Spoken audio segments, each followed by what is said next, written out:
Are you happy about who you are? Yes. Okay? And then secondly, you have to understand that being happy about being you is not a bad thing. For so long, people have taught us to be so conditioned and so orchestrated to be some type of person that when people start being them, now they bad. Okay? But what we're trying to do is realize and recognize and help people to understand that, one, you are somebody. You are created to be you. And then at the end of the day, you ought to love that I am. And tonight we're going to talk about happy being me, okay? The first thing I want is 3 points I'm going to give you, and we're going to sit down. Listen, first thing you got to know is you got to know you. Can't be happy being you unless you know who you are. Because you'll fall in love with a false pretense of somebody. You'll fall in love with folks who have, with the person people have built you to become. And then when God starts showing you who you really are, now you hate him. Y'all talk somebody, talk back to me, okay? Now take this in love, and I mean it with the best intentions, but y'all know I ain't got no sense, so I'm just going to say it because we the real church. I am sick of people who don't know who they are. Hurt somebody's feelings. Let me take that back. I don't like people who don't understand themselves. Can I, any real folk in here that you know you got some folks walking around you and you just wonder why they, why? Just why? I ain't even got on my time. I ain't even talking about what you are to me. I'm just talking about why. Okay, so that's the first. And see, and then this is the problem. They got the nerve to get mad at you because you know who you are. Listen, and see, it's interesting to me, y'all. Because listen, we will be so much of what everybody else wants till the issue comes where we are who we are, and now can't nobody get along with us.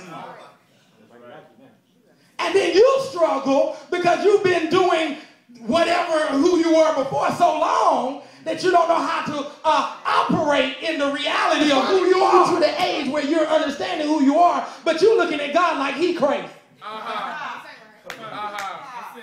Did that make sense? Yes. You've been doing you so long and so understanding who you are that when God starts showing you the reality of who you are, you're looking at him like, no, that ain't me.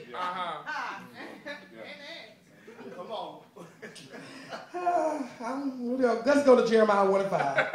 Because I get you. I get you. You'll shout in a minute. Because, you know, we don't like to talk against God, so you feel like I did something wrong. Nothing to say about God. That's true. Right. No, you told the truth. You know, you laying in bed at night talking about, what is this? Why? Why am I just figuring this out about me? Bible says, Jeremiah 1:5. We started this last week, and I wanted to go back to this. Before I formed thee in the belly, I knew thee. Come on now. And before thou camest forth out of the womb, I sanctified thee. I ordained thee a prophet to the nations. Let me go to the Amplified version. The Bible says, before I formed you in the womb, I knew and approved. Yeah. Oh, come on, somebody. Of you. Yeah, that's right. So there's some symbolism there that in order to really know you, you got to approve of you. And so we saying we know us, but we don't like nothing about us. Y'all, I'm going to make sense in a minute. Listen, the understanding what I want you to get from that is God knows you. Tell somebody, God knows you. God knows you.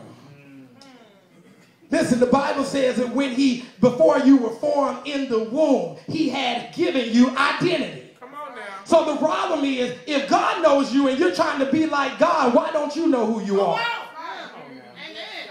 Why are you struggling from day to day? Why are you up one day and down the next? Why are you praising God one day and confused the next? Why do you not like these people one day and now hanging around in the next? Y'all make up your mind. Come on now. You better speak it. Who are you? And if you don't know who you are, why not go to the one that created you? You don't take no Dell computer to the HP people. Come on now. You don't, well then again, let me take that back. That might be the problem. You're taking your problems to the wrong person. Come on now. If you ever have a car and it needs to be fixed, you can take it to the little mechanic down the street. But anybody with right sense will tell you, you might want to go to who manufactured it. Come on now. Y'all, we got a lot of people who don't understand who they are, so when they come into some stuff, they looking around at everybody but the one person who can do anything about it. Listen, I put this on Facebook a time or two, and I wanted to share it again tonight. Beggars don't ask other beggars for stuff. Come on now. What sense does that make? I ain't got nothing, and I'm going to go to you who ain't got nothing and think we're going to come up with something. Oh, y'all looking at me strange up in here, and I know I'm talking, all right? Listen, you got friends who broke, busted, and disgusted, turning everybody around them that's broke, busted, and disgusted, and then you sitting there trying to figure out what's the problem. Come on now. I ain't got a job, you ain't got a job, and we hanging out together. No job. How much sense does that make?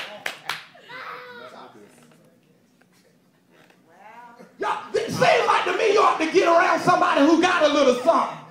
Come on, listen, look, if you're the biggest thing in your circle, that's a problem.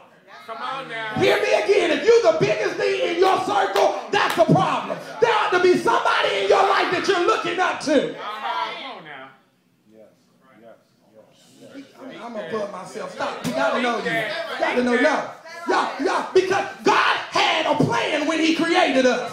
Now, why you walking around and can't figure out what your plan is? The Bible says that we were wonderfully and fearfully made.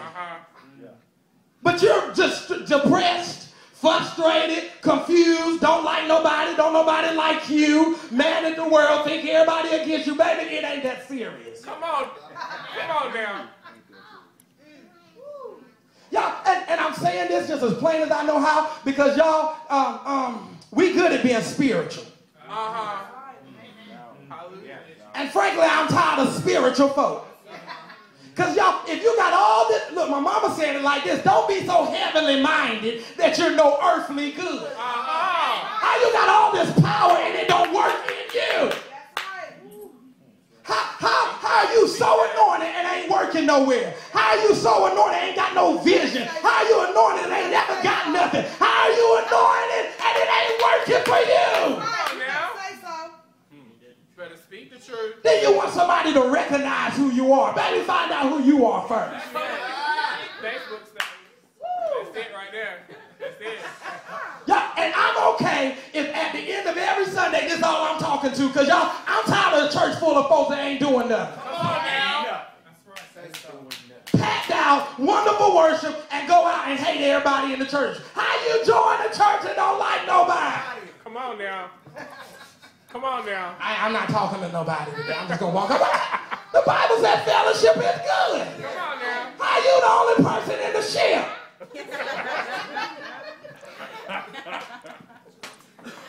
Come on, Pastor.